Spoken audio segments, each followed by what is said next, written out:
Do you ever feel like you're just managing chaos, simply dictating schedules? Put your shoes on, eat your dinner, go brush your teeth, instead of connecting with your child. Most parenting communication is transactional, focused on immediate compliance. But what if the way you talk to your child is fundamentally limiting their potential for emotional intelligence and self-regulation? We're not talking about reading storybooks. We're talking about adopting narrative language as a core communication tool. This video dives deep into the neuroscience of how simply describing events, emotions, and decisions, rather than issuing commands, literally builds the architecture of your child's brain. This shift is not about being nice. It's about optimizing their development. It's about speaking the language of their developing frontal lobe. By the end of this specialized guide, you will master 4 science-backed steps to integrate narrative language, transforming your daily interactions into powerful developmental opportunities. Let's begin the neurological journey toward a more insightful and resilient child. The foundation of a resilient self-concept is the ability to form episodic memory, the memory of specific events, times, and places. Step 1. The timeline of self-concept, episodic memory. Narrative language is the key architect of this timeline, connecting isolated events into a coherent life story. When a child experiences a setback, their limbic system registers a threat. But the event remains fragmented and confusing. When you say, "You were sad when your tower fell, but then you took a deep breath, and you found the red block to start again," you are doing 2 critical things. First, you are validating the emotion. You were sad. This acts as an emotional release valve for the amygdala.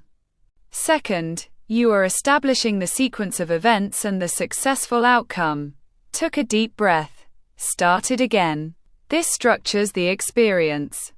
This structured recall helps the child's developing prefrontal cortex organize their chaotic experiences, turning a meltdown into a managed event. Psychologists call this co-constructing the narrative. You are helping them write the chapter where they succeeded despite feeling frustrated. When a child can articulate their own story, they move from being overwhelmed by an event to being the narrator of it. This process is essential for perspective taking, emotional processing, and moving past setbacks. Without this descriptive scaffolding, events remain as isolated, overwhelming fragments, contributing to anxiety and emotional instability. This daily narration literally wires the brain for resilience. Step 2. Externalizing emotions. Affect labeling and mirroring. One of the hardest tasks for a young child is affect labeling, putting a word to an internal feeling. When a parent uses narrative language, they become the external processor for the child's limbic system, acting as a translator for internal chaos. Instead of the demanding, "Stop crying and tell me what's wrong," which can escalate the distress, use a calm description. Try, "I see your hands are balled into fists, and your voice is loud. Your shoulders are tight. It looks like you are feeling frustrated because that game ended."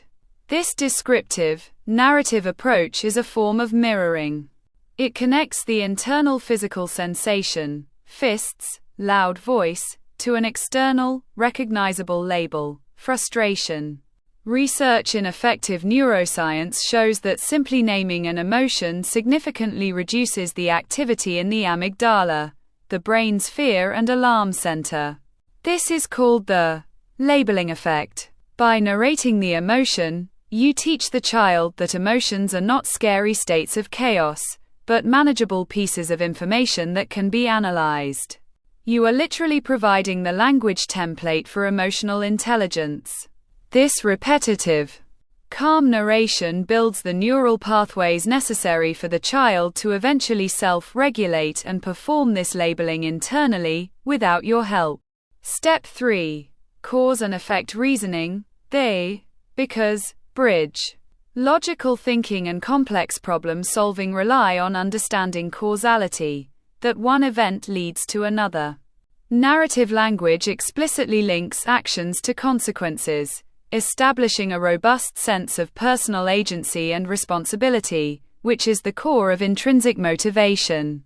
Instead of demanding, "Clean up this mess," a command that lacks context, use a detailed narrative explanation of the consequences. A narrative approach states, "I see the blocks are all over the rug. Because the blocks are on the rug, someone might trip and fall, and the pieces might get lost. So, let's work together to put them in the box now." The explicit use of "because" and "so" forces the child's brain to engage the dorsolateral prefrontal cortex, which is responsible for reasoning and planning. You are teaching them that their world is predictable and their actions have measurable impact, both positive and negative.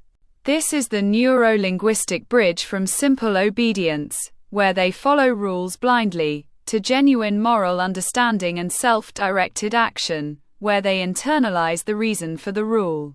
This is crucial for developing robust executive function skills, including prioritizing, task initiation, and cognitive flexibility, which are all tied to narration. Step 4. Future orientation and planning. Mental time travel. The highest form of narrative thinking is the ability to engage in mental time travel, recalling the past to plan for the future. When you narrate your own actions and decisions, you model this vital skill. This is a public display of your internal decision-making process. For example, "I was feeling hungry. So I thought about what food we had, and I decided to quickly chop up this apple for a snack, because I need energy for the meeting later. I made a plan." Then, apply it to the child collaboratively. "Yesterday, we missed the bus because we spent too much time looking for your backpack. Today, we will start checking for your backpack immediately after breakfast. How does that sound?" This collaborative narration of future plans helps the child mentally rehearse the steps, activating the hippocampal prefrontal network, the key hardware for future planning. This practice of internal simulation is the neurological substrate for goal setting, delayed gratification, and proactive, rather than reactive, behavior. Conclusion. Narrative language is not a gentle parenting technique. It is a neurobiological imperative.